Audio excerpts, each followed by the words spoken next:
que le ministère public était pressé. Pressé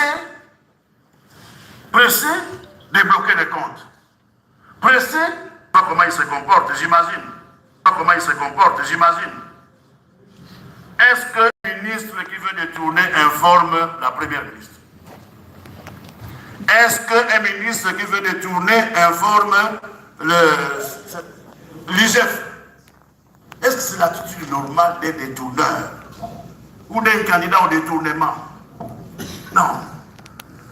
Monsieur le Président, je me ferai compléter par mon voisin de droite.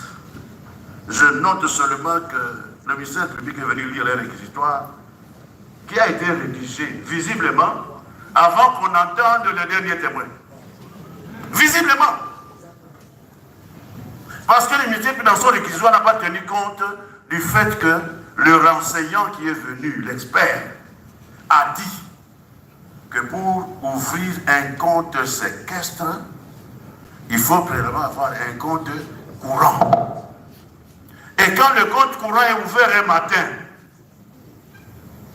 le soir ou le lendemain, on bloque le compte.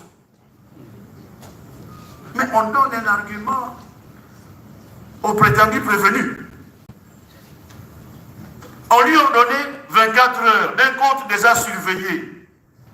Le ministère public aurait eu des arguments pour dire voilà, ils ont fait sortir 10 000 $, 20 000 $, ils ont affecté à telle chose étrangère à la construction de la prison. Rien de tout cela par la faute du ministère public qui était pressé. Apparemment, Moutamba a été attendu. Apparemment. Parole des plaideurs. Apparemment, Moutamba a été attendu, mais dans la précipitation, l'organe de la loi ne s'est pas souvenu de ce qu'on dit dans nos traditions africaines, congolaises. Un voleur, on ne l'attrape pas par les coudes. Suis pas. Il aurait dû patienter pour le prendre de par là. Voilà pourquoi, pour terminer, j'adhère intégralement à la conclusion à laquelle est arrivé notre précédent confrère, pour me répétant, dire qu'il plaise à la Cour de cassation. Vous disposez? Je dispose, provisoirement.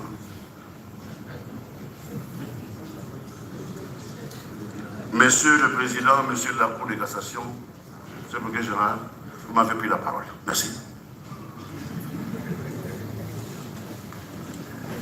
Maître Comte de la Cour prend acte de votre plaidoirie. Merci. Et passe la parole à votre voisin de droite, c'est comme ça que vous l'avez nommé, mais il s'appelle Maître Ekombe. Maître Ekombe, vous avez la parole. Monsieur le Président, c'est très difficile pour moi de prendre la parole après d'éminents confrères. Les confrères qui sont passés avant moi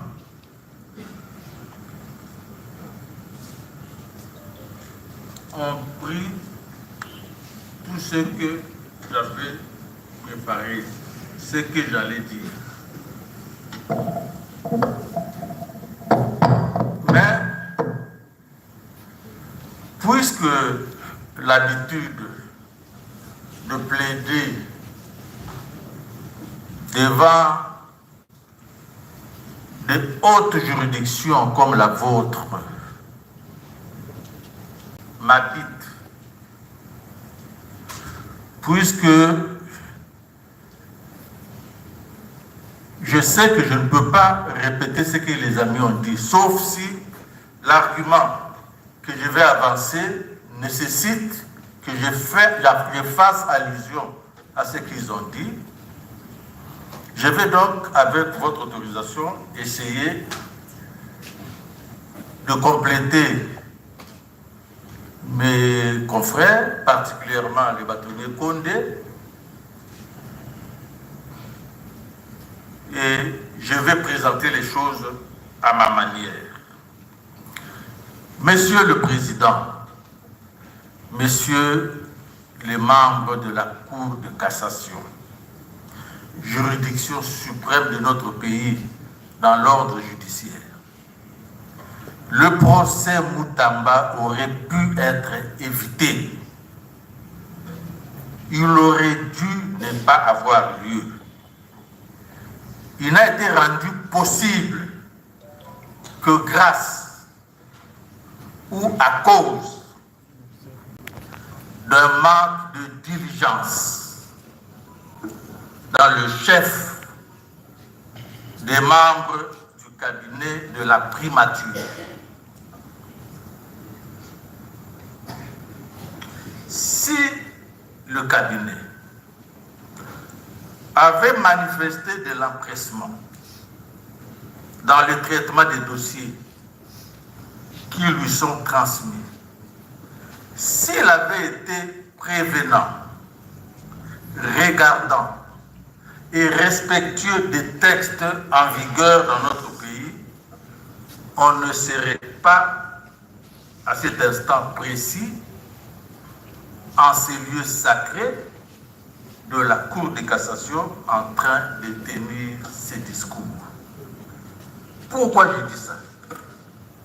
Monsieur le Président, comment comprendre que les cabinets qui a réceptionné la lettre du ministre le 1er avril et attendu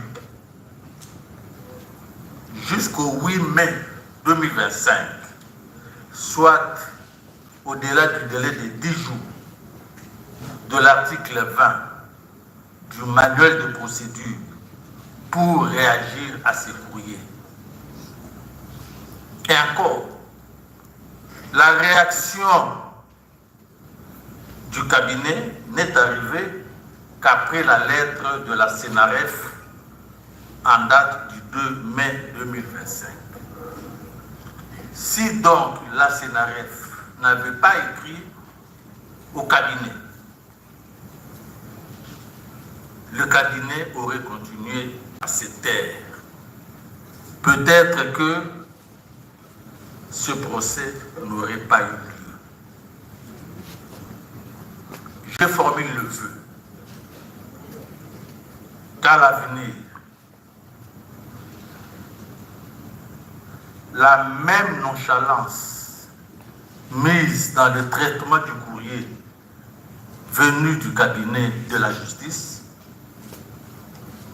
ne soit pas de mise dans d'autres dossiers transmis au cabinet de la primature, surtout s'il s'agit des cabinets de dossiers hautement sensibles relevant de la sécurité de l'État.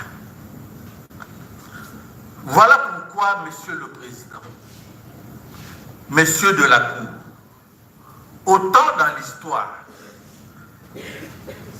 nous avons eu des procès de la foi, des procès du préjugé, rappelez-vous de l'affaire Dreyfus, des procès du sang contaminé, l'affaire des infirmières bulgares en Libye, des procès de l'intolérance, des procès de l'arrogance, des procès de l'hésitation, autant le procès Constant Moutamba peut être qualifié de procès de nonchalance. Que dis-je? Procès de la lenteur administrative, car il tire son origine dans le silence, gardé par le cabinet de la primature, qui ne tient nullement compte de délais fixés par la loi, ni de conséquences qu'engendrerait l'inobservance de ces délais. En mettant en exécution le contrat avenu avec la société Zion, après l'écoulement du délai de 10 jours, Maître, excusez, il y a une demande qui est formulée par le prévenu. C'est vous? Oui. Pour 1 minute. Vous êtes autorisé. Faites continuer, maître. En mettant en exécution le contrat avenu avec la société Zion, après l'écoulement du délai de 10 jours, le prévenu serait coupable de détournement des deniers publics aux yeux du ministère public. Le processus de passation de marché a été évoqué ici, développé avec beaucoup d'honnêteté par des confrères mieux outillés que moi. Je n'y reviendrai pas. Je n'y reviendrai pas parce que nous faisons un. Le ministère public fonde son accusation sur les éléments suivants. Absence de l'avis de non-objection de la DGCMP, retrait des fonds du compte de l'établissement public Frivao, la société co-contractante serait une société de façade sans adresse connue, donc sans siège social, sans expertise avérée en matière de construction, sans garantie financière, sans personnel d'appoint. Les confrères qui m'ont précédé ont répondu à toutes ces questions. Nous avons démontré que l'avis de non-objection n'est pas l'élément le plus déterminant. L'élément déterminant, c'est l'approbation. L'approbation de la première ministre. C'est elle l'autorité approbatrice. Elle a reçu le dossier dans un délai et elle aurait dû répondre dans le délai de 10 jours. Le parquet général a soutenu ici que le ministère, que les clients n'auraient jamais transmis le dossier, le contrat, et que la primature aurait bien fait de ne pas répondre dans les délais parce qu'il n'y avait pas de contrat. Voici la lettre du 8 mai 2025 adressée à M. le ministre par le directeur de cabinet de la Première ministre. Vos lettres numéros concernent vos lettres numéros respectivement du 1er avril 2025 et du 7 mai 2025, accusés de réception. Monsieur le ministre d'État, Son Excellence, Madame la Première ministre, chef du gouvernement, me charge d'accuser réception de vos lettres mieux identifiées en concerne, relatives au contrat de gré à gré signé entre votre ministère et la société Zion Construction SARL et de vous en remercier. Donc, la Première ministre avait reçu ce contrat-là. Elle aurait dû répondre dans les 10 jours de la réception de la lettre, du dossier. Ne l'ayant pas fait, elle a approuvé le contrat. Et ça, c'est la loi. C'est l'article 20 du manuel de procédure. L'approbation est tacite. Mais alors, le contrat est approuvé par la Première ministre. Vous cherchez l'avis des non-d'objection. La Première ministre qui l'a approuvé, elle ne savait pas qu'il fallait le faire dans les délais. Et que si elle ne le faisait pas dans les délais, elle l'approuvait tacitement. L'avis de non-objection viendrait faire quoi devant l'approbation tacite de Madame la Première ministre? Et on nous cite une jurisprudence selon laquelle, lorsque le contrat est irrégulier, l'élément moral de l'infraction est établi. Mais le contrat n'est pas irrégulier parce qu'il a été approuvé. Le contrat n'est pas irrégulier. Et quand vous continuez la lecture de l'article, de la lettre de la Première ministre, troisième paragraphe, le DIRCAP dit ceci: par ailleurs, elle, c'est-à-dire la Première ministre, note à votre attention que le délai de 10 jours prévu à l'article 20, alinéa 2 et 3 du décret numéro 23/12 portant manuel de procédure des marchés publics concerne l'approbation du marché dont le processus a été régulièrement suivi et dont il n'existerait aucune ambiguïté devant conduire à la demande d'informations complémentaires, ce qui n'est vraisemblablement pas le cas in specie. Mais là, c'est de l'imagination, parce que nulle part, aucune loi ne dit ça. Aucune loi ne dit ça. Ça, c'est le DIRCAB qui fait œuvre de législateur. Il n'a pas ce pouvoir.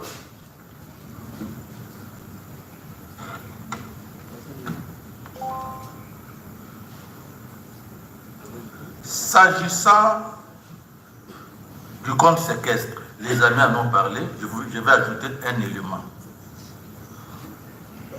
Nous avons entendu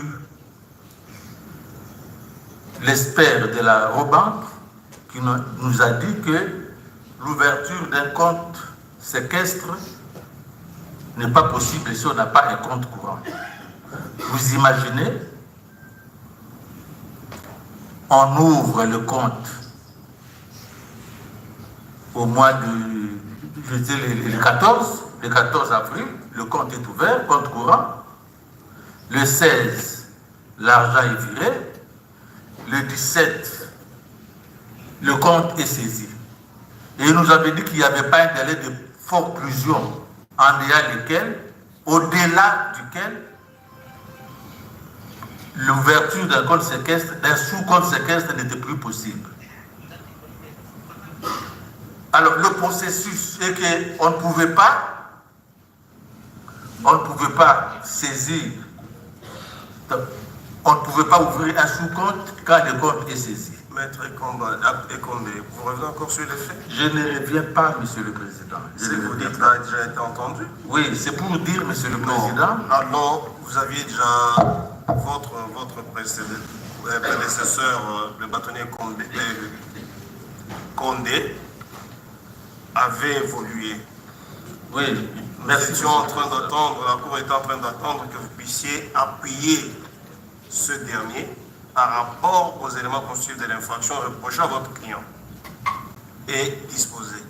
Quand vous revenez encore sur la constitution, l'ouverture des comptes séquestres, c'était déjà entendu l'avant-midi, elle-même, vos confrères l'ont répété. Si vous nous épargnez de cela, allez un peu à l'essentiel. Oui, Monsieur le Président, merci pour les recadrages. Mais c'était une façon pour moi de rencontrer l'élément constitutif du détournement, c'est-à-dire l'élément matériel.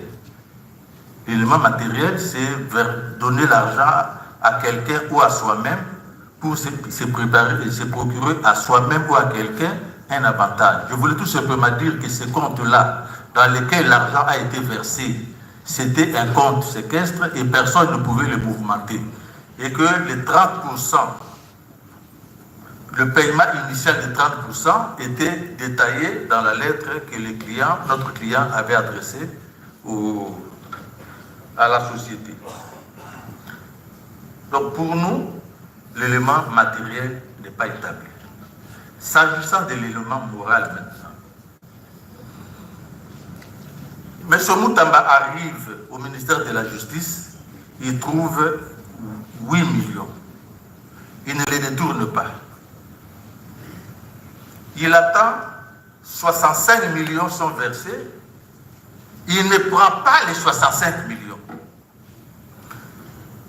Il demande à conclure un marché public de 39 millions. Et après, il se ravise. Il dit non, 39 c'est trop cher, prenons 29 millions. Un détourneur qui veut prendre l'argent. Au lieu de prendre beaucoup d'argent, il arrête, il laisse les 8 millions, il ne prend pas les 65 millions, il se focalise sur les 19 millions.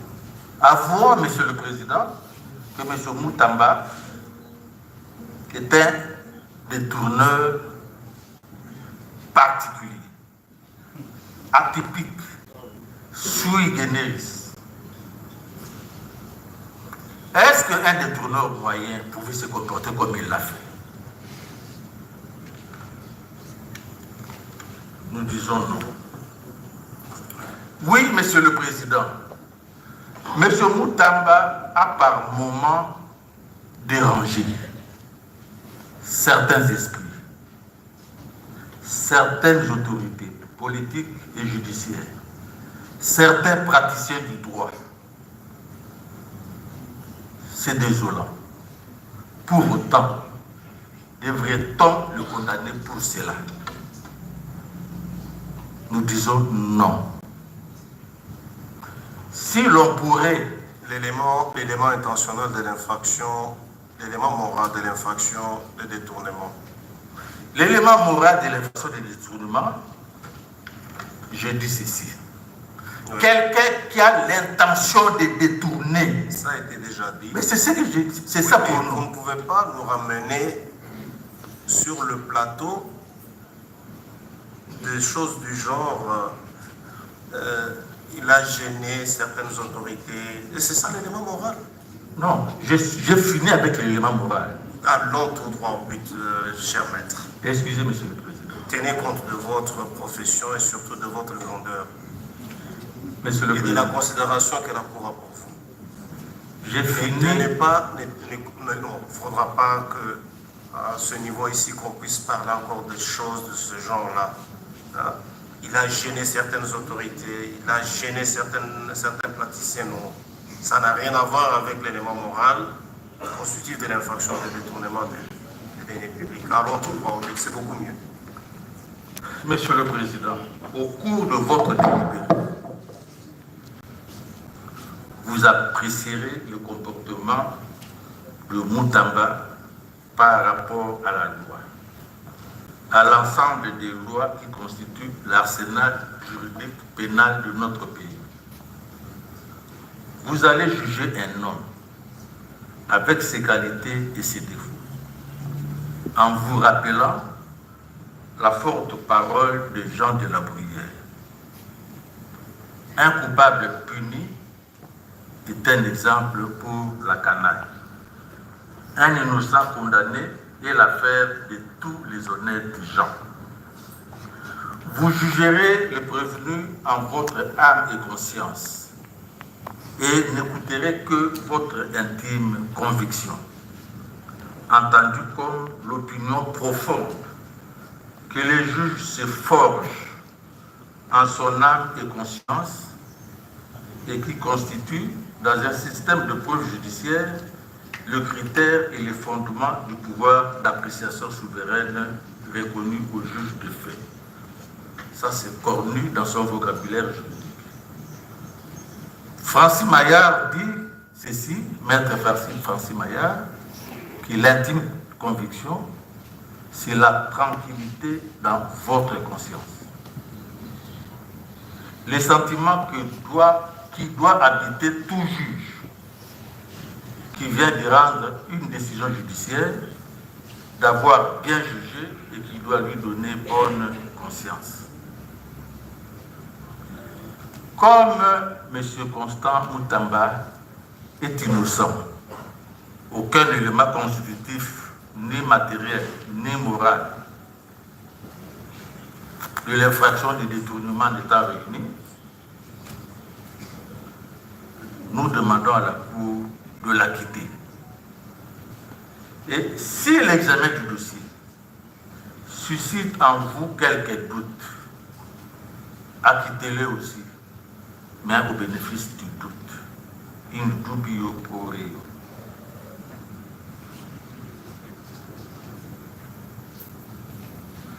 Nous demandons à la Cour de se concentrer sur les faits et de les confronter au droit.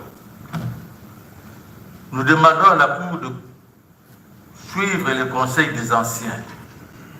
Montaigne disait ceci: la condamnation d'un innocent est plus crimineuse que le crime. Cyrus disait: le juge se condamne lui-même quand il opprime un innocent. Je vais terminer, Monsieur le Président, un peu comme Maître Leclerc, un avocat français, dans le procès Dominique de Villepin. Il disait ceci: Monsieur le Président, vous avez entre vos mains, vous, Monsieur de la Cour, vous avez entre vos mains quelque chose de formidable, l'honneur de la justice. J'ai toujours fait confiance aux juges. Je sais que vous faites le métier le plus beau. Vous jugez les hommes en votre âme et conscience. L'honneur de la République et de la justice est entre vos mains. Défendez-le. Et vous ne pouvez le défendre qu'en acquittant Constant Mutamba Tungunga. Je ne dispose pas, le bâtonnier aura la charge de le faire. Merci, Président. La Cour prend acte de votre plaidoirie. Maître Guitengue. Oui. Monsieur le Premier Président, avec votre autorisation, il y a Maître Zénon qui a un élément sur le principe de doute. S'il peut, dans 2 minutes, 3 minutes, donner les éléments pour que nous puissions voir comment évoluer. Vous avez demandé 3 minutes. On lui ajoute 4 minutes. Merci, Monsieur le Premier Président, pour la parole nous accordée. Monsieur le Premier Président, distingués membres de la Haute Cour, l'organe de l'accusation qui est le ministère public venait de faire son réquisitoire. Et le réquisitoire du ministère public, Monsieur le Président, il s'est articulé pour dire ceci, que le prévenu Mutamba qui comparait devant la Haute Cour a commis un détournement. Et pour circonscrire l'élément intentionnel, le ministère public s'est articulé pour dire non.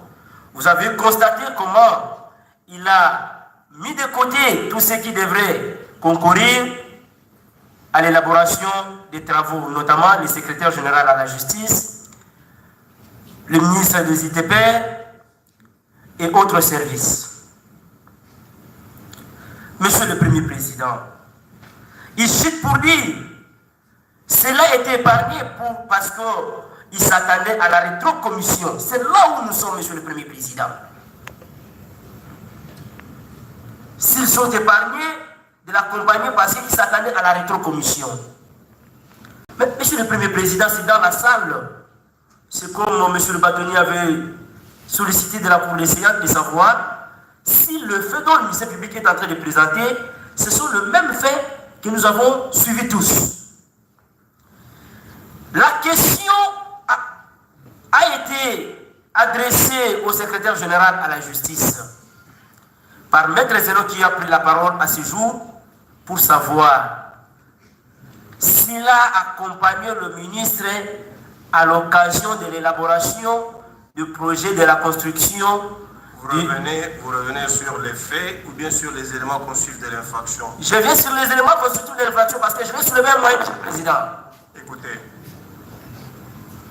il ne faudra pas qu'on rentre sur ce qui a été déjà dit. Ceux qui vous ont précédé ont longuement parlé de l'élément intentionnel. Et ils ont évoqué notamment l'aspect que vous voulez évoquer maintenant. Épargnez-nous de ça. Dites-nous l'essentiel de votre intervention. Dites à la Cour l'essentiel de votre intervention. Monsieur le Premier Président, par rapport aux éléments constitutifs de l'infraction reprochés à votre client. Monsieur le Premier Président, nous disons que les accusations du ministère public ne tiennent pas la route. Pourquoi? Parce qu'il y a de l'ambiguïté. Lorsque le ministère public dit que ces derniers ont été épargnés pour qu'ils puissent s'attendre à la rétrocommission, tandis que le renseignant, le témoin du ministère public, cité par le ministère public, les contredit. Nous constatons qu'il y a eu divorce entre le ministère public et ses propres témoins. Et c'est de ce divorce, Monsieur le Président, que nous tirons les moyens de doute. Nous tirons les moyens de doute. Parce que lui peut prend une autre position pour dire non. Voilà la personne qui doit venir me renforcer sur ses moyens. C'est un tel. Et celui-là dit non, moi je vais participer et à faire même un rapport. Est-ce que, monsieur le Premier Président, ces accusations tiennent debout? Nous disons non. Ce sont des accusations ambiguës. Et cela a été même jugé par la haute cour ici présente. Que lorsque les accusations sont ambiguës et ne permettent pas la matérialité des faits, monsieur le Premier Président, le prévenu doit être acquitté. Le cas du prévenu Moutamba. Lorsque le ministère public cherche à circonscrire son élément intentionnel par les seuls faits, que ces derniers ont été épargnés, mais celle-là affirme que nous avons eu à participer, en faisant même le rapport.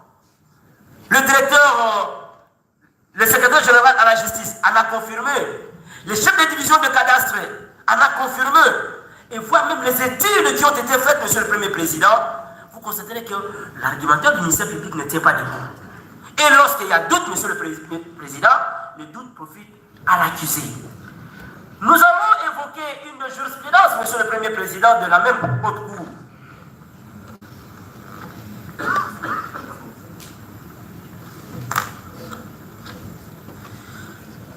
L'Auguste Cour, monsieur le Premier Président, a entendu le prévenu.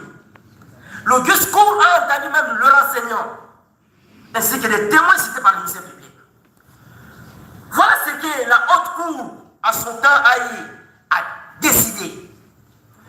Les éléments matériels de détournement ou dissipation et l'élément moral d'intention frauduleuse doivent être prouvés par le ministère public, chose qu'il n'a pas encore prouvée. Et lorsque le prévenu apporte des explications vraisemblables à l'utilisation des fonds dont il avait la garde ou la gestion non démentie par le ministère public, le doute doit entraîner l'acquittement. Cela a été jugé par la haute cour sous le RPA 26 du 4 mai 1974. Nous, on s'attendait que le ministère public puisse nous dire, ou ces témoins cités puissent confirmer les allégations fiables de dire effectivement l'utilisation des processus de marché public, l'utilisation notamment du contrat établi, voire même les liens où abriterait la prison, n'est pas comme le ministre venait de le dire. Mais vous avez suivi ici, tout le monde a déclaré si haut. Les études ont été faites. Allons-nous s'atteler sur ce que le ministère public est en train de dire? Nous disons non. Ces accusations sont ambiguës. Et la Cour de Sénat en a déjà tranché. Autre jurisprudence, monsieur le Premier Président, parce que lui a évoqué la jurisprudence liée sur l'erreur administrative. C'est là où lui tire les fractions de détournement. Nous disons non. Nous demandons au ministère public d'aller plus loin à la lecture. D'aller plus loin à la lecture. Donc nous lui opposons la même jurisprudence que lui a évoquée a été contredite par la même Cour. Qui dit le détournement des deniers publics n'est pas établi si les fonctionnaires incriminés afin décaisser les fonds en exécution d'un marché régulièrement conclu. Cour de cassation, Cour suprême de justice, RP 20/CR du 15 août 1978, bulletin des arrêts de 1979, page 56. Monsieur le Premier Président, à la question de savoir tout ce que l'ancien ministre Aïe a perpétré, c'était à l'occasion de quoi? Est-ce que le marché était conclu en toute régularité? Nous disons oui. C'est pourquoi vous allez constater que ces accusations étant ambiguës, ça entraîne des doutes. Et lorsqu'il y a doute, monsieur le Premier Président, les doutes profitent à l'accusé. Que votre cour, lorsqu'il va se retirer dans le secret de délibéré, ne peut pas faire foi aux accusations du ministère public qui n'arrive pas à prouver parce que la chaîne de la preuve lui revient. Lorsqu'il soutient l'accusation de détournement, il doit dire à la Cour comment ce détournement a eu lieu. Quelle est l'irrégularité qui a été constatée? Et les fonds ont été utilisés de quelle manière? Monsieur le Premier Président, constaté que tout ce que le ministère public venait de dire, il est détenteur d'un code pénal. Il s'est limité au code pénal. Il n'a qu'à soutenir son accusation de dire condamnez-les. Mais lorsqu'on entre dans les éléments constitutifs de cette infraction, vous allez constater qu'aucun élément ne fait état pour que cette infraction soit retenue. Et que parfois des conséquences, Monsieur le Premier Président, votre discours au regard de la plaidoirie telle que démontrée, sans aucune irrégularité démontrée par le ministère public, Monsieur le Premier Président, les conséquences des droits seront tirées. Donc, je retourne la parole avec l'autorisation de la Cour à Monsieur le bâtonnier pour que nous puissions continuer avec ces procès. En attendant, si notre plaidoirie énerve le ministère public, nous allons revenir avec force pour les balayer. Nous avons dit. Bien. Vous aviez parlé de 3 minutes. En vérifiant le chrono, Il a fait 3.4. il a fait 2 minutes seulement. Ah. Donc, Bien. nous gagnons Vous avez la parole, Oui. maître. Nous demandons au bâtonnier Maurice Kanyama de venir prendre la parole aussi. Bâtonnier Kanyama, c'est pour disposer. Ou bien vous avez encore à développer, qui n'a pas été dit. 5 minutes. Je fais le ramasser dans 5 minutes et puis je laisse au bâtonnier Jean-Paul pour venir dire le dispositif de l'ensemble. Monsieur le Premier Président, Monsieur l'ensemble de la Haute Cour, merci. Je suis le cadet de la famille et je prends la parole le dernier. C'est comme pour dire que moi, Natsuga Alia Kamingi, mais moi, je ne mangerai pas beaucoup. Vous avez suivi les arguments du ministère public tendant à obtenir de la Haute Cour la condamnation du ministre Moutamba pour détournement de deniers publics en se fondant sur l'article 145 du Code pénal livre 2, d'une part, et de l'autre, en se fondant sur le témoignage de plusieurs personnes invitées ici à éclairer votre cours, sur lesquelles il y a eu des répliques pour démontrer qu'il n'y a eu ni détournement, ni intention de le faire, parce que le dossier tel qu'instruit n'était qu'une coquille dont la plaque est dans le musée de l'histoire. Monsieur le Premier Président, Monsieur le haut magistrat, il ne se prête pas le flanc au doute que le ministère public n'a pas démontré en quoi a consisté ce détournement. Il n'a pas non plus fait asseoir sur les éléments constitutifs et même sur la jurisprudence. Nous aurions pu, à ce stade, avoir un très long développement, mais peut-être que vous nous lirez le plus clairement possible à travers la note qui sera déposée. En attendant, le ministère public vous a dit que je fonde cette accusation sur le populisme devant le palais de justice. Et que ce populisme a énervé. D'où la mise en accusation de prévenir Moutamba. Maître, la Cour ne vous laissera pas continuer sur cette lancée. D'accord, merci Monsieur le Président. Alors, ok.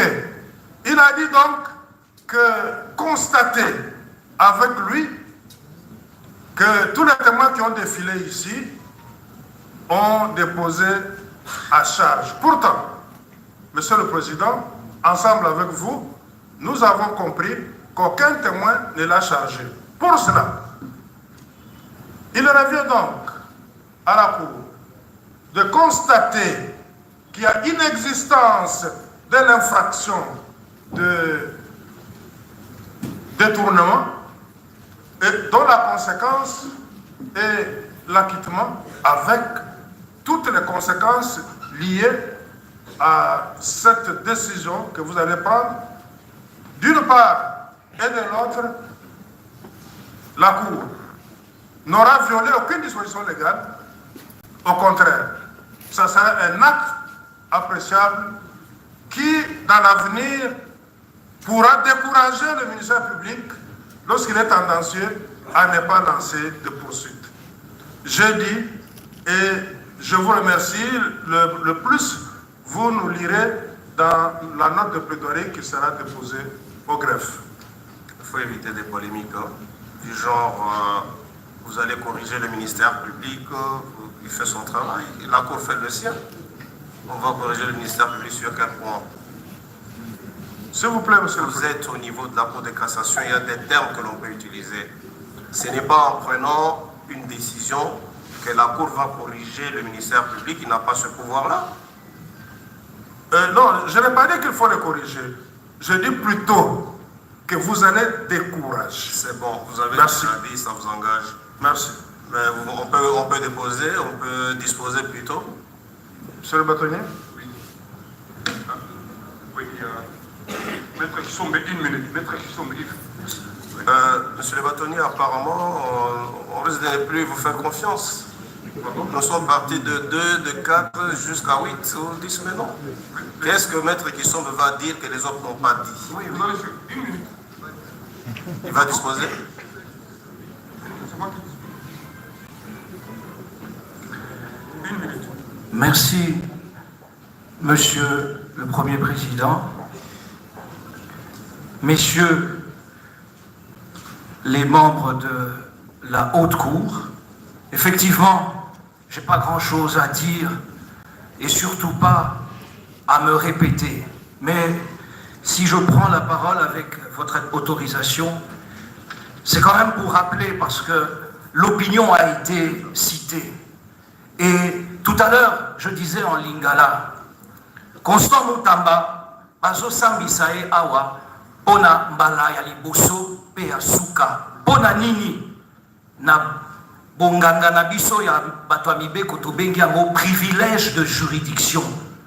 Privilège, eza eloko oyo epesami na mutu nyonso te. Maître, revenons en français, si vous voulez plaider en ligne. Absolument. Non, je disais juste rapidement que j'expliquais à Il n'y a l'opinion. pas de traducteur pour pouvoir... Merci, Monsieur le Président, volontiers, même si nous sommes attachés aussi au Lingala pour l'opinion, mais, Monsieur le Président, avec votre orientation, je voulais rappeler qu'effectivement, le privilège de juridiction nous donne l'assurance que vous, parce que vous êtes parmi les plus hauts magistrats de ce pays, je parle des autres ordres, mais dans cet ordre judiciaire, c'est vous les meilleurs, c'est vous les plus outillés. On n'a pas besoin de vous rappeler en réalité beaucoup de choses en droit. Le rappeler peut-être, mais en tout cas, on n'a pas à vous apprendre le droit.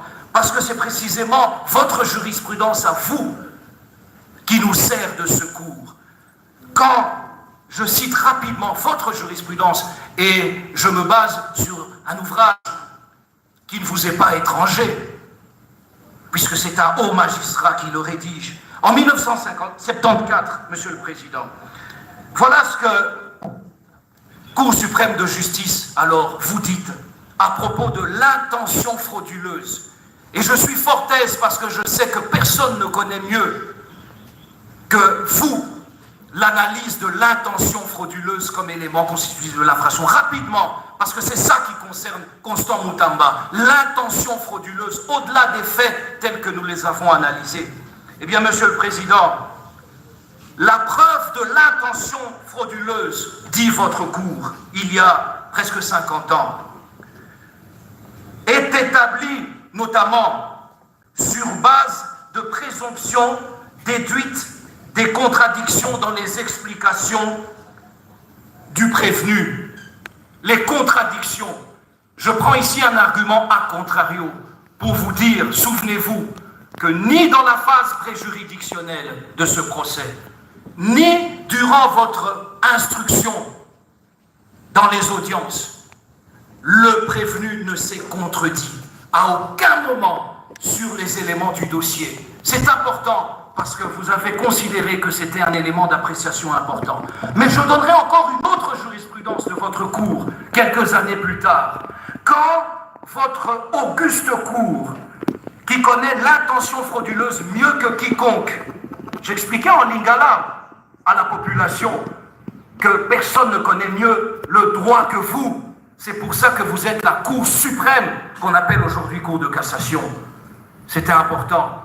Vous avez considéré que le fait que des fonds publics soient versés sur le compte du prévenu, ce qui n'est pas le cas ici, c'est le compte d'une société, mais vous avez jugé que même dans ce cas-là, cela ne suffit pas pour considérer qu'il y a détournement, hormis les autres éléments d'appréciation. C'est dire, Monsieur le Président, Messieurs de la Cour, qu'on ne peut pas, comme le ministère public l'a dit, considérer l'infraction, aussi spontanée soit-elle, de détournement comme une infraction non intentionnelle quelque part. Parce que le ministère public nous a dit, dès que l'argent a quitté le compte du ministère de la Justice, la commission du détournement était consommée. Il n'y a rien de moins vrai, Monsieur le Président. C'est aussi faux qu'une chose peut l'être.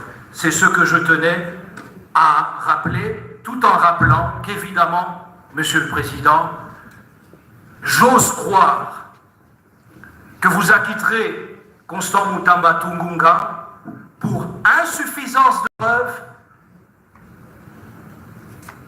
et qu'à défaut, insuffisance des preuves dans l'établissement des faits, et que, à défaut, vous reconnaîtrez qu'au niveau de l'intention de détourner, il y a au moins un doute qui est bien raisonnable et que votre jurisprudence a montré comme un élément qui casse tout établissement de l'infraction et toute responsabilité pénale, ce à quoi vous répondrez certainement par l'acquittement aussi.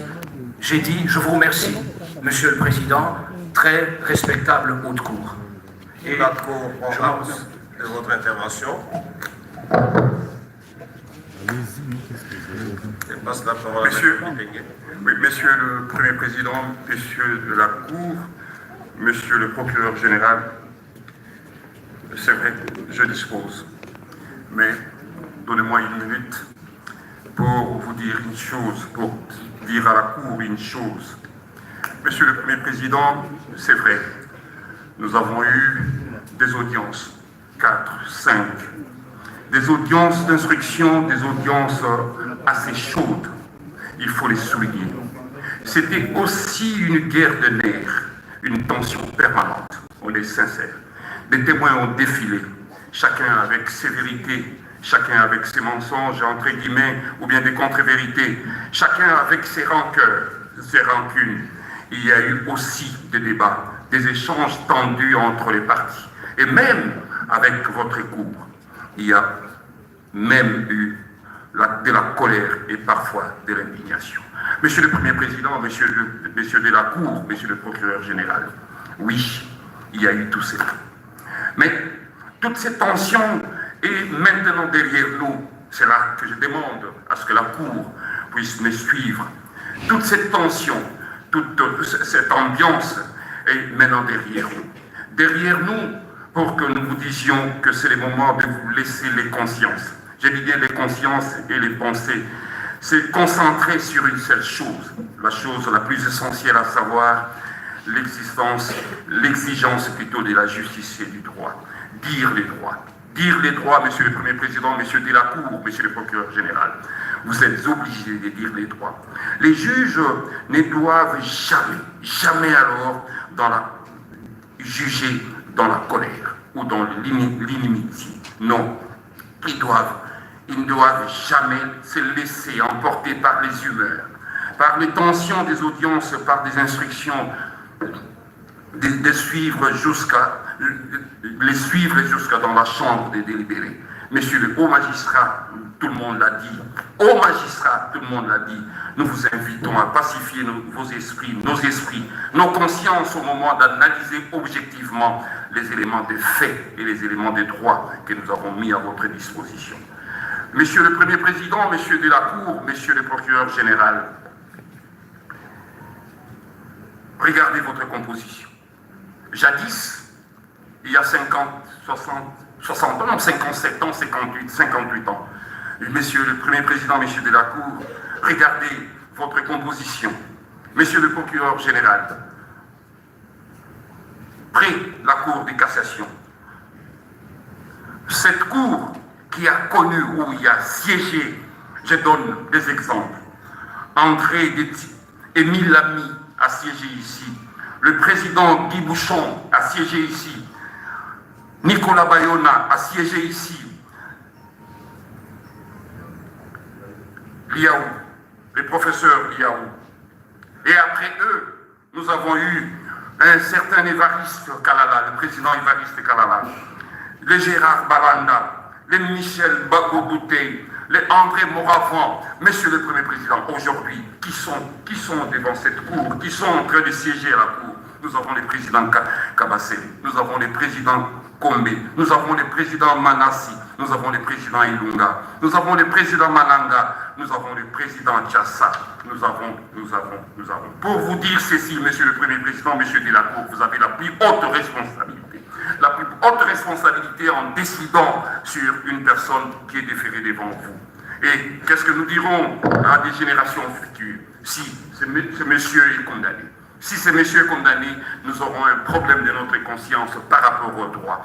Voilà l'épreuve à laquelle nous sommes appelés à réfléchir sur la justice. L'homme dit que la justice congolaise est malade. Non, nous avons encore espoir que la justice congolaise n'est pas malade. Et la justice congolaise, ce n'est pas seulement la Cour, ce n'est pas seulement le procureur général, c'est aussi nous les avocats, nous les auxiliaires de la justice. Une façon propre de vous appeler à être apaisés, une façon propre de vous dire que vous avez la plus forte, la plus haute responsabilité pour que vous puissiez dire les droits.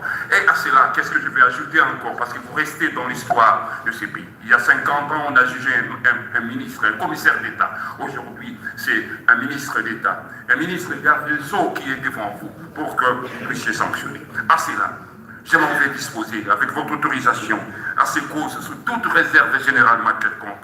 Monsieur le Premier Président, Monsieur de la Cour, plaise à votre haute cour, de statuer comme des droits quant à la recevabilité de l'action qui a été initiée par le ministère public.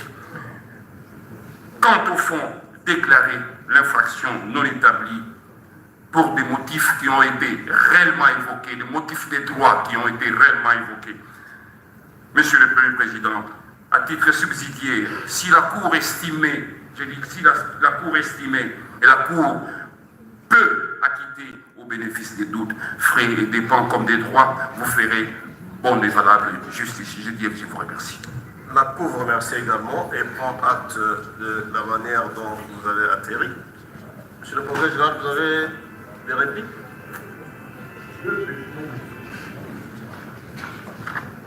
Je note avec satisfaction que notre histoire n'a pas été ébranlée. N'a pas été ébranlée parce que je suis parti des évidences. En tout cas, jusqu'à ce moment, le prévenu n'a pas été en mesure de produire la vie de non-objection. D'après l'article 136, tant que vous n'avez pas obtenu l'autorisation spéciale et la vie de non-objection, vous ne pouvez pas aller plus loin. Vous ne pouvez même pas croire qu'il y a un contrat. Et je suis content que cette évidence n'a pas été renversée. Je souligne que, à l'intention de nous, les praticiens de nous, nos chefs sont conscients que ce sont des matières techniques. Voilà pourquoi nous sortons d'une formation en matière de marché public. J'encourage les bâtonniers et les autres autorités politiques de multiplier les formations pour qu'on comprenne la technicité de cette matière. Ce sont des étapes qui doivent être accomplies de manière chronologique. Quand vous n'avez pas obtenu la vie de non-objection, vous ne pouvez pas aller plus loin. Même pas signer les contrats. C'est pourquoi nous continuons à dire, tant qu'il n'y a pas la vie de non-objection, il n'y a pas de contrat. Et quand vous évoluez jusqu'à procéder au paiement, alors qu'il y a violation de ces règles-là, il y a des doctrinaires et la jurisprudence qui s'accordent pour dire l'intention frauduleuse est établie, il y a détournement. Merci, monsieur le président.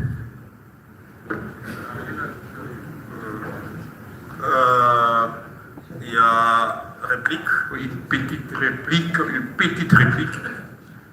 Oui, merci, Monsieur le Premier Président, nous qui sommes membres de la Haute Cour. Monsieur le Procureur Général, effectivement, Monsieur le Premier Président. Par rapport à l'intervention du procureur général. Oui. Ne revenons pas sur les faits qui ont déjà été débattus et les réquisitions ainsi que les plaidoiries qui ont été déjà avancées. Votre honneur, comme vous le dites, il a été démontré ici, clairement, que par rapport au marché de gré à gré, les dispositions de l'article 41 de la loi sur les marchés publics sont claires. Ces dispositions n'appellent pas au débat comme le veut le ministère public. Il est question de l'autorisation spéciale, point barre. On ne parle pas de l'anneau. Qu'on n'invente pas le droit. Votre honneur, nous sommes en train de parler. S'il vous plaît, votre honneur. Nous sommes en train de parler de la vie d'un jeune. Juste 37 ans.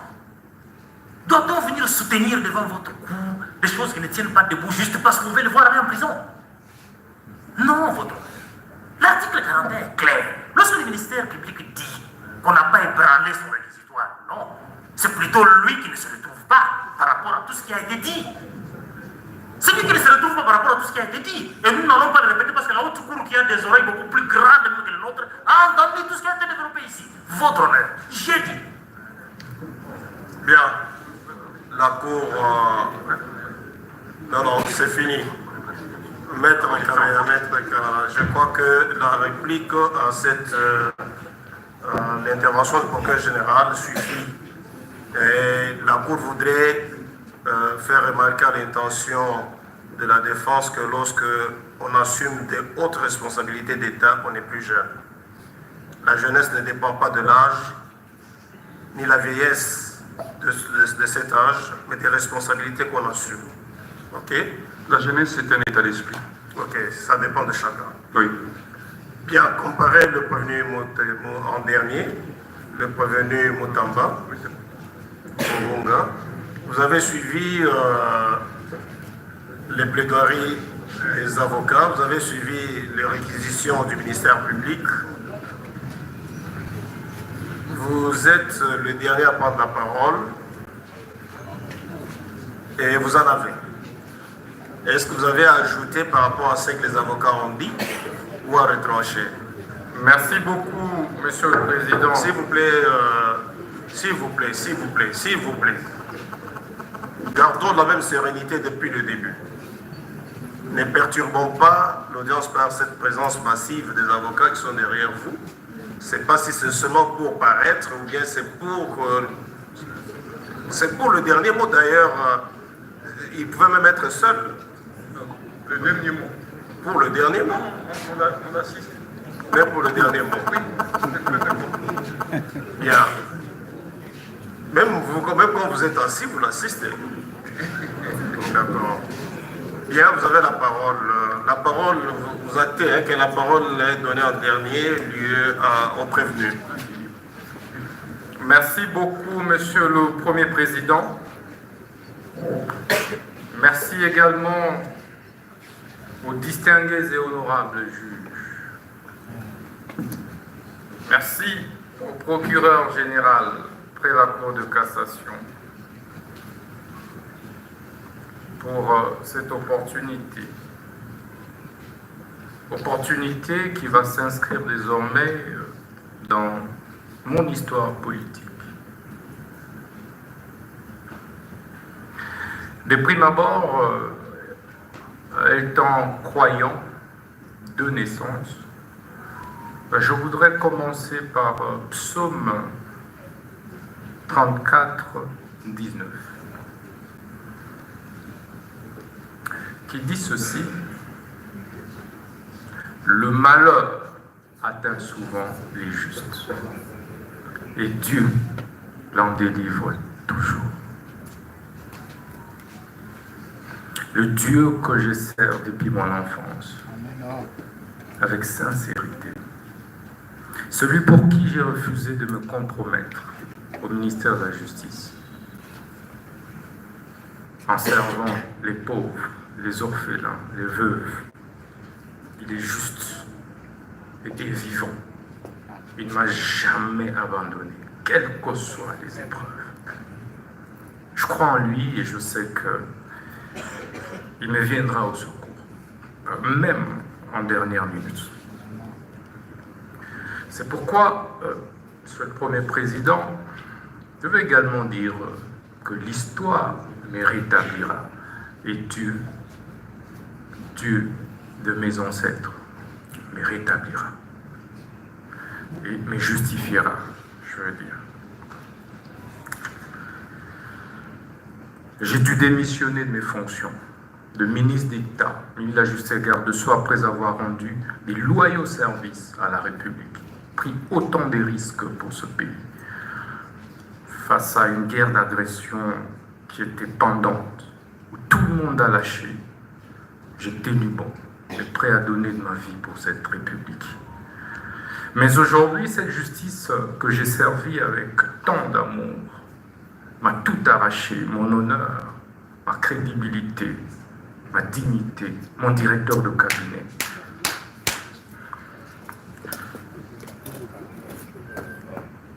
Mais il y a un adage, un dicton russe qui dit que ceux dont le destin définit pendu ne se noient pas.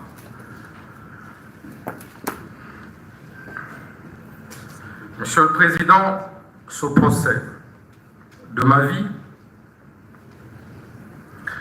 était la dernière preuve que j'attendais pour confirmer que j'étais dans le bon, dans la lutte pour la justice juste et équitable pour tous. Ça ne me serait pas arrivé, je douterais de moi et de la lutte que j'ai menée depuis l'école, où j'ai créé, alors que je n'avais que 15 ans, l'association de lutte contre la tricherie. Et à l'université protestante au Congo, j'ai créé l'association de lutte contre les antivaleurs, président des étudiants. Je me suis opposé à toutes les antivaleurs, et de manière farouche, qui m'avait valu, pour la première fois, de reprendre en deuxième session, alors que j'avais distingué. Et je payais ce prix avec honneur. Au ministère de la Justice, je subis la même injustice. Alors que je voulais faire mon travail correctement, redresser les choses, pour le bien de tous, le bien du pays et des générations futures. C'est pourquoi ce procès est historique. Historique, Monsieur le Premier Président, parce que il me rappelle autant d'autres procès historiques, notamment celui de Patrice Emery Lumumba, dont je suis la réincarnation.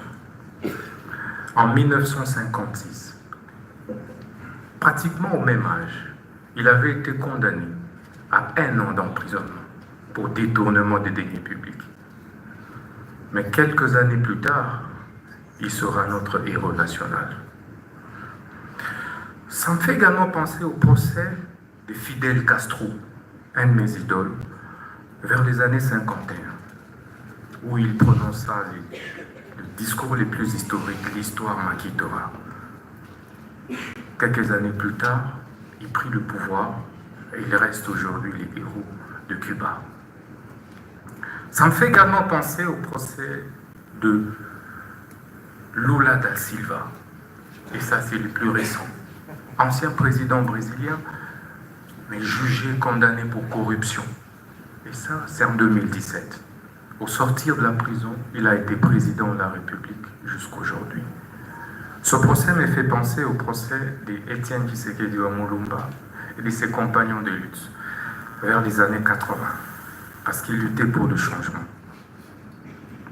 Il a été condamné, mais aujourd'hui, il reste une référence, un modèle, et son fils est président de la République démocratique du Congo.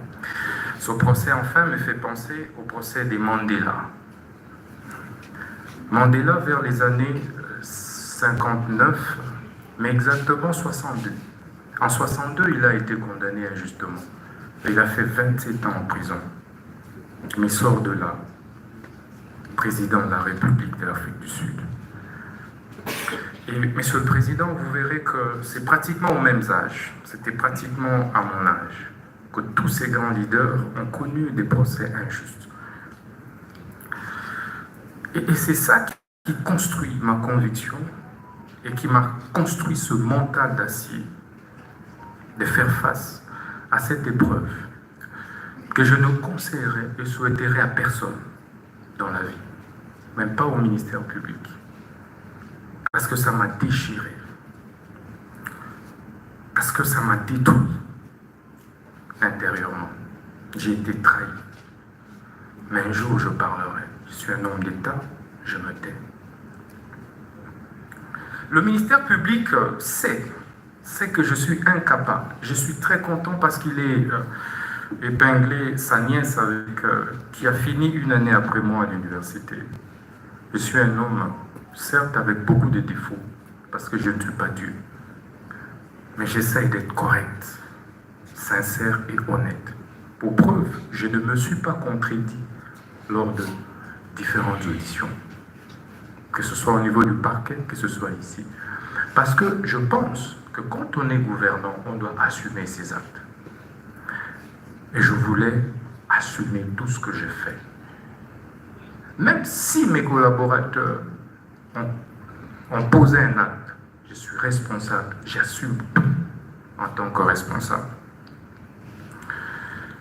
Ce procès, Monsieur le Président, c'est donc me fait penser à un syllogisme simple. Le premier, l'on demande, l'on instruit le ministre d'État, ministre de la Justice et garde des Sceaux à construire une prison. Le ministre d'État, ministre de la Justice s'active à construire cette prison. Et on conclut par la suite en disant que le ministre de la Justice a détourné les fonds destinés à la construction de la prison, alors que ces fonds sont logés en banque. Toutes les autorités ont été informées. Deuxième syllogisme qui résume ce procès, c'est le ministère public accuse le ministre de la Justice pour détournement des 19 millions qui se trouvent en banque. Or, ces 19 millions n'ont jamais été décaissés, touchés, je veux dire. Le ministre de la Justice n'a touché à aucun dollar de ce fonds. Mais dans la conclusion, le ministère public dit que le ministre de la Justice a détourné 19 millions.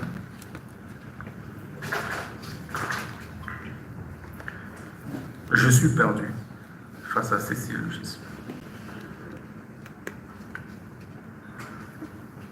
Mais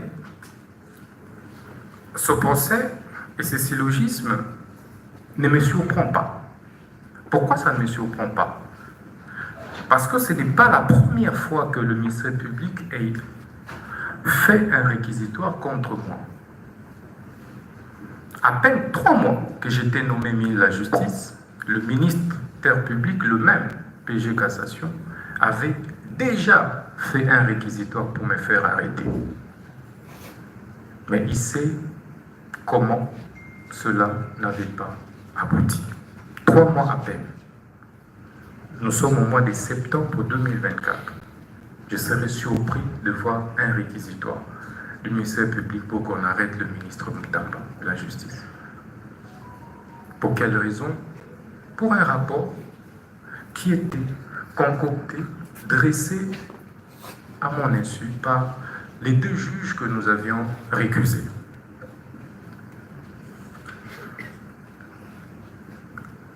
Monsieur le Président, vous comprendrez que ça ne me surprend pas. Parce que il y a eu des divergences de fond sur les réformes que nous devrions ensemble engager. Et on ne s'est pas mis d'accord. Est-ce pour autant que l'on puisse recourir à la justice pour pouvoir régler ces divergences? Je ne pense pas. C'est pourquoi je veux dire que ce procès qui m'a été imposé par le ministère public, c'est un procès, comme on dit à Lingala, Yanko. Dola Kisaï, que Bissonde Toza Makasi. Président, sur cette terre, avec ma petite expérience de la vie politique, on n'est jamais assez fort éternellement pour l'être toujours. Le temps a un pouvoir réparateur.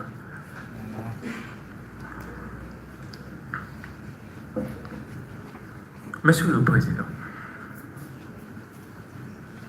j'ai l'avantage d'être jugé par les hauts magistrats, les juges que je connais, que je côtoyais comme ministre de la Justice.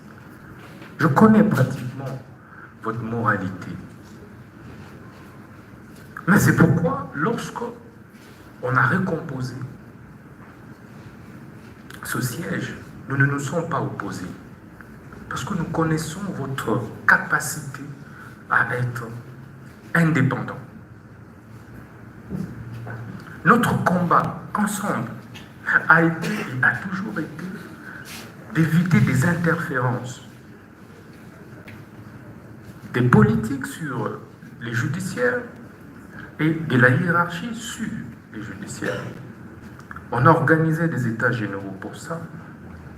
Je suis heureux qu'il y ait des professeurs d'université qui m'ont aussi fréquenté parmi vous. Vous connaissez mon intégrité. Je n'ai pris aucun dollar de l'État. Je n'ai eu aucune intention d'en prendre. Mais on m'a obligé de démissionner de mes fonctions. Et je l'ai fait. On m'a poussé même à quitter le pays. J'ai refusé parce que je ne voulais pas ternir l'image de notre justice. Quitter le pays donnerait l'impression que notre justice est politisée. C'est pourquoi j'ai accepté, malgré la maladie, malgré tout ce que j'ai connu par la suite, d'affronter votre haute sagesse, que vous n'êtes pas obligé, vous n'êtes pas appelé, vous, hauts magistrats, la plus haute instance judiciaire de notre pays, à régler nos problèmes de leadership au sein du gouvernement au niveau de la justice. Si je gênais, ce n'était pas la justice. Il y a eu remaniement qui venait de se passer. On pouvait me faire partir par ce remaniement. Mais hélas, on a préféré venir par devers vous. Et je sais que vous êtes sage. Monsieur le Premier Président, vous êtes un grand professeur d'université que nous connaissons. Et c'est même pourquoi vous avez conduit des mains de maître avec sérénité, avec assurance. Vous nous avez donné des assurances d'une justice juste lors du déroulé des débats. C'était calme, apaisé. Tout le monde a parlé. Et je tenais à vous en remercier. Monsieur le Premier Président, messieurs de la Cour, vous avez le choix de condamner un innocent et de l'acquitter en entrant dans l'histoire par la grande porte. Par la grande porte. L'histoire nous renseigne que vos prédécesseurs, qui n'étaient pas plus brillants que vous, qui n'étaient pas plus intègres que vous, ont dû faire valoir la justice. Et la vraie justice. Moi, je crois en vous. Je ne voudrais pas que les réquisitoires du ministère public, qui est malheureusement beaucoup plus personnalisé, nous ne pouvons pas révéler tout ce qui s'est passé dans nos relations entre le ministre et la justice et parquet, toutes les divergences qu'il y a eu, tout ce qui s'est passé. Vous, en tant que notre indépendant, vous direz le bon droit. C'est par ce mot que je tenais à vous remercier du fond du cœur. Il y a certes eu des tensions que le ministère public a qualifiées de propos discourtois. Je retire tous ces propos avec beaucoup d'humilité parce qu'il s'agissait d'un procès de ma vie et que j'étais obligé de me défendre. Donc, je suis et reste très loyal et fidèle envers les institutions de la République, envers mon pays, que je continuerai à servir, quels que soient les cas de figure. Je vous remercie. Bien, la Cour prend acte de votre intervention, mais avant de vous poser les dernières questions, un membre voudrait corriger. Et ce membre, peut-être que c'est celui que vous avez visé en ma personne. Je ne suis pas professeur d'université. Et nous avons dans le rang un professeur d'université. Et peut-être que c'est de lui qu'il s'agit. En tout cas, ce n'est pas moi. Et donc, c'est cette précision que je voulais apporter pour qu'on puisse sortir de cette salle, pas avec des ondes d'ombre. Bien, dernière question. Vous avez des antécédents judiciaires? Vous avez des antécédents judiciaires connus? Non, non, non. Vous n'avez jamais fait l'objet de poursuites judiciaires? Non. Jusqu'à une condamnation? Non. Vous dites que vous êtes marié? Oui. Père de 6 enfants? 5. 5 enfants? Oui. À part les fonctions de ministre d'État, le ministre de la Justice pour ce pays, vous avez fait encore quoi? Avocat. Je suis d'abord député national. Ouais. Député national élu dans la circonscription de Lubao, province de Lomami. Et puis avocat et enseignant à l'UPC. Donc chef des travaux. Bien sûr, avec ces mots, la Cour déclare les débats clos, mais la cause en déféré. Son arrêt intervient dans le délai de la loi, soit... Pardon? Sollicitons 48 heures pour déposer nos notes. 72 heures, le temps de compiler et puis déposer nos notes. Autorisé, autorisé. Merci.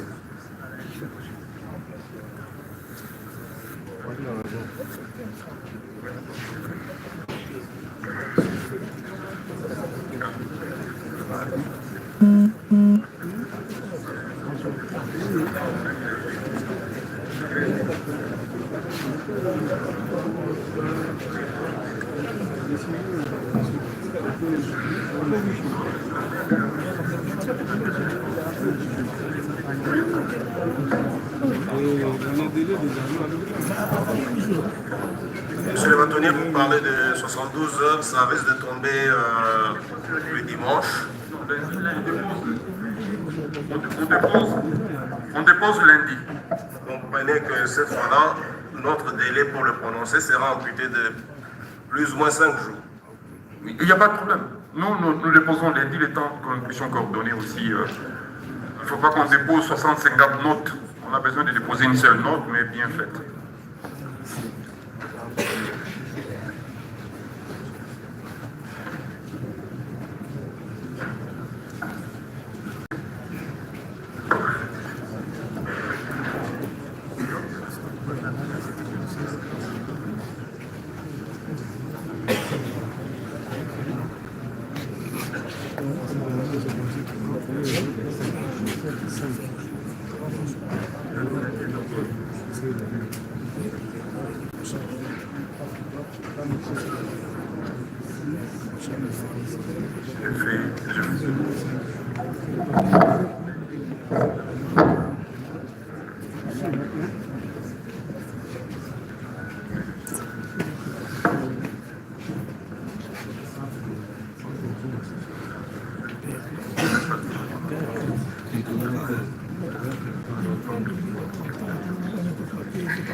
Bien.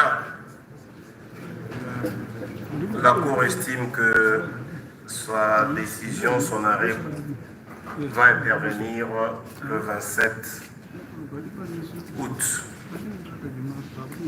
Faites diligence pour déposer tout ce que vous avez promis là, dans ce délai-là. Bien, plus rien n'étant hors rôle, l'audience de ce jour est levée.